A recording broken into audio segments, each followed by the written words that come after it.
Welcome back to Velshi and Rule. The president rolled out a new line for his campaign at a rally last night. Democrats produce mobs, Republicans produce jobs. That's really catchy, isn't it? Well, here's the thing. For fact's sake, how do the two parties compare when it actually comes to job creation under each president? Well, we have an analysis put together by Democrats on the Joint Economic Committee in Congress. It compared private sector job growth under Democratic and Republican presidents going back to Truman and ending with Obama. We have blue lines, you can see it right there. Blue lines representing our Democratic presidents, red lines for our Republicans, and for each, a dotted line that shows the average growth for Republicans and Democrats. On average, the rate of job growth was almost 2.5 times faster under Democratic administrations than it was with Republican ones. That is according to figures crunched from the Department of Labor.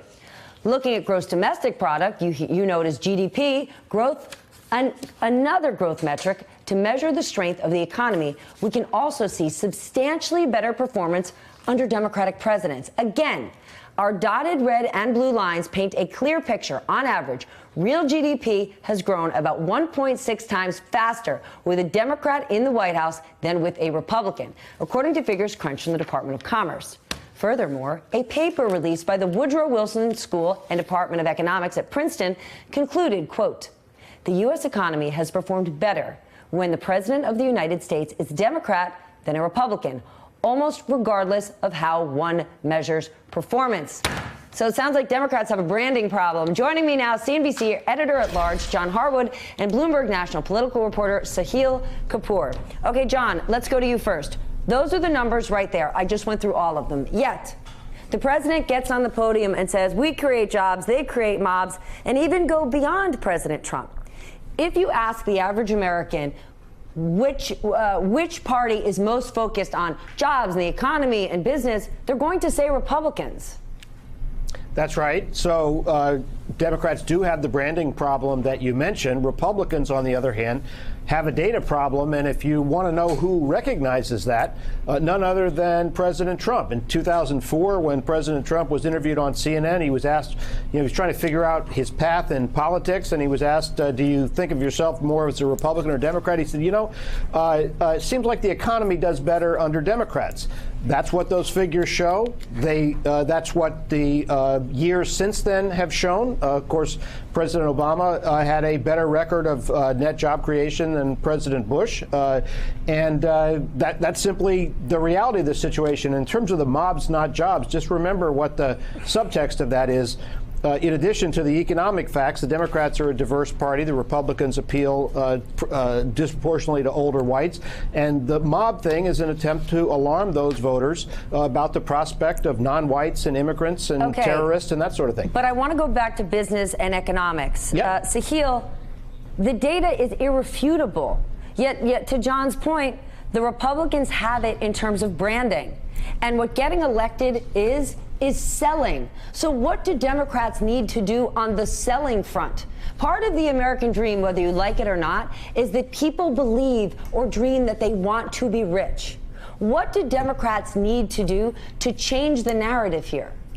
Well, it seems like they need to highlight the facts as much as possible as it comes to job creation. Do you think they're doing that?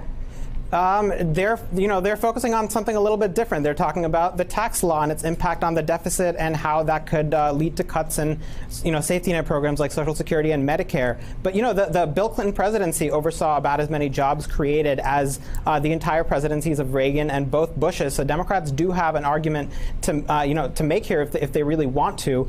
But, the economy, Stephanie, I think we can do a little bit of myth busting here, is mostly irrelevant to the outcomes of midterm elections. The Democrats of 2014 had that rude awakening. It was a good economic year, about 3 million jobs created. The Democrats still got decimated. 1994 as well, a decent economic year. Bill Clinton's party got decimated. The midterm elections come down less to economic performance, more to presidential approval and generic ballot, and that's where the Democrats seem to have the edge here. Do you find it interesting that even though the economy is doing so well, it's booming, so on and so forth, guys like Newt Gingrich are saying the midterms are about, what did he say, John? The caravan and Kavanaugh. He's not talking the economy.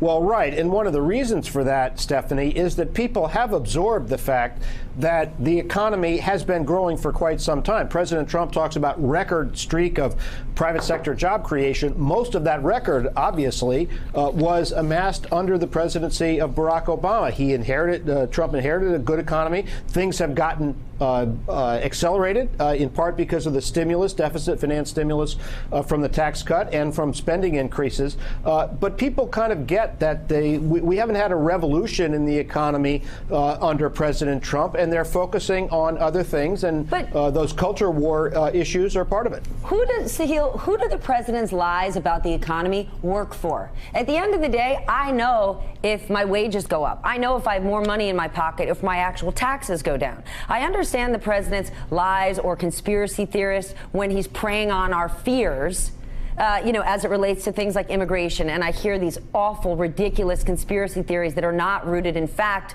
but they work. They work because they make people scared. When he lies about the economy, who believes that? Well, that's the challenge, Stephanie. President Trump wants to make the case, about the economy, and he can talk about record low unemployment among African Americans and Hispanics, which is certainly true, and he likes to do that. But the reason we're seeing him shift to issues like immigration and the mob is that he knows what really motivates the conservative base, and it's this feeling of cultural alienation. It's this primal force that he very deftly put his finger on in the 2016 election, that the country is becoming younger, it's becoming more culturally liberal. The conservatives have lost the culture war. It's becoming more demographically diverse. So he's painting a picture of a bunch of immigrants and criminals and angry mobs coming to overwhelm, ordinary Americans. And it's aimed, as John mentioned, at older white Americans who grew up in the 50s, 60s, and 70s and aren't thrilled with the way the country has changed. President Trump knows that is a very important galvanizing force for his base. And, the shift from the economy to that, I think, is a signal that, the economy is not going to save the Republicans in this election. And Stephanie, to tie it back to economics, it's the fact that many of those voters whose votes and turnout Republicans rely on are not the ones who benefited from the tax cut or the increase in the economy. The more affluent Republicans, the people who push for those tax cuts, who push for them to be tilted toward people at the top end of the scale and to business, they are benefiting, but they need votes of people who have gotten very small tax cuts. In fact, many of them have barely even noticed that they got tax cuts. The quiet vote from the rich guy and the loud, fired-up vote for the disenfranchised person who hasn't gotten that much benefit. Well, we always have to remind our audience, it doesn't matter if you're standing up, screaming, or pumping your fist. Every vote counts. You just have to do it.